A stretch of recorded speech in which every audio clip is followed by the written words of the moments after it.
sold it to his brother, who then had a business to run, because Ronnie wasn't going to have anything unless his brother gave it to him. And then Joey went off and did what he wanted. He became a lawyer, which is what he really wanted to do. All my father's family, managed to do okay. And then after my father was successful, he helped his second brother go into business for himself.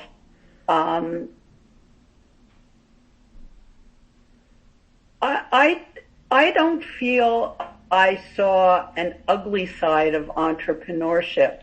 The only bad thing was selfish little girl, what happened to me? Yeah. And I look back now and I see the story very differently. From my parents' perspective. And knowing how hard it can be to make things work for your family and your children. But as a child, of course, I didn't see that. It was all about me. Typical child. And so I don't think I personally, within my own family, did not have a positive view.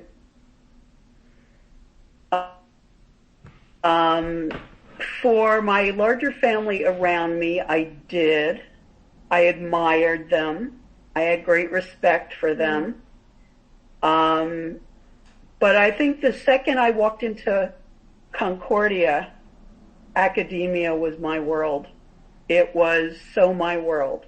So wasn't I lucky that I could find a profession that suited me perfectly, and I never wanted anything to do with running a business because I saw it as very stressful. Yeah. And I wasn't going to be good at stress. Not that kind of stress. I can handle other kinds of stress, but not that one. And again, I was very close to my mother, and I am sure my vision of my life was certainly going to include my own family. And I would love my work, and I would always work, but my kids would always come first. And so that's actually a perfect segue into my next question. So part of what I'm doing for all the families that I interview, I essentially create a family tree with the different occupations of the family members. And so I've gotten a good sense of what your dad does, your mom being a stay-at-home mom. I know obviously your two brothers, and so I'm curious what your children do as careers. So my son, who is now 28, went to Skidmore and then on to, he got a dual degree in world history from Columbia and London School of Economics, and he now works as a researcher. My daughter also went to Skidmore and has not gone to graduate school. Her undergraduate degree was in biochemistry, and she has worked for the last 3 years she worked for Pfizer actually for a while, and then a cancer research company in New York City. She desperately wanted to move to New York. And now she's starting a new job next week, working for a company that does contract researching for investment houses, and her areas will be science and pharmaceuticals. Amazing, bright kids. They're lovely children. Thank you. And so I'm curious, as you reflect on your brother's careers and your career, why do you think potentially your brothers were so keen to choose a business path? With Kenny, it must have been genetic. He was a businessman from day one. Kenny, now see, this is all so interesting. Kenny really admired my father from day one. And Richard seemed to be a little off in his own world.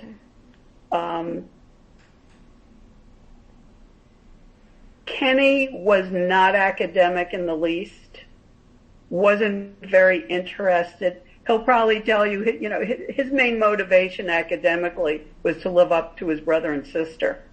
And he always saw us as far better at school than we were. I used to say, Kenny, I was really good in English and history. I was okay in languages. And I stunk in math and science. So I'm not exactly a great role model. But it didn't matter. His sister was brilliant. I was brilliant to Richard, too. And I used to talk to my mother about it and say, I'm 10 and 12 years older than them. Of course I look brilliant. I never saw myself as such a genius. I think for them, the fact that my father was almost never home was a non-issue. They were just used to it. And I think they saw, ultimately, we lived a very comfortable life. And I think there's another part that you're going to have to get from them. Because my guess is, at some point along the way, there were conversations between them and my father about what it means to be a husband and a father and a provider. All those conversations that obviously he would have never had with me, just like they never had the conversations I had with my mother. Yeah. And they saw how hard he worked to have his own business. And I remember a number of years ago, which can be anywhere between 5 and 20, because that's how time collapses when you're older. But I remember talking to Richard, who was stereotyped in our family as the impractical, dreamy type, but who turned out, interestingly, as a doctor, to be enormously successful, a very savvy businessman, undoubtedly helped by conversations with my father at times, conversations I knew Kenny relied on for many years. Richard once said to me something about the importance of being your own boss. Right out, I could hear my father say this.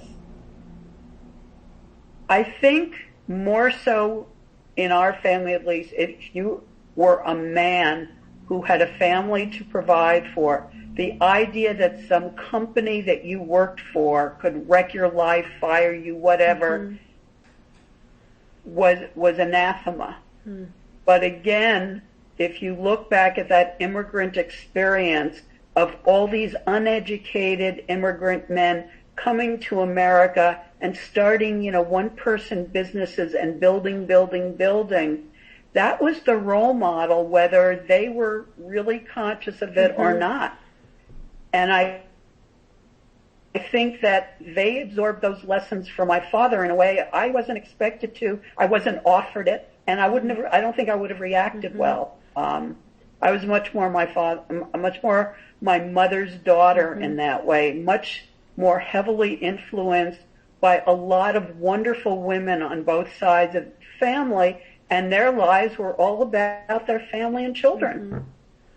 So I also think in my generation, I saw business as this arena where men crushed women. Not interested.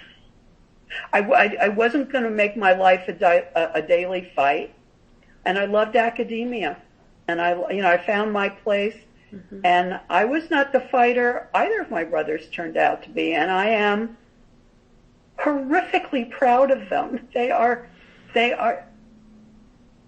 both, in the true Weber fashion, sweet, kind, loving, good people, and very successful at what they've done.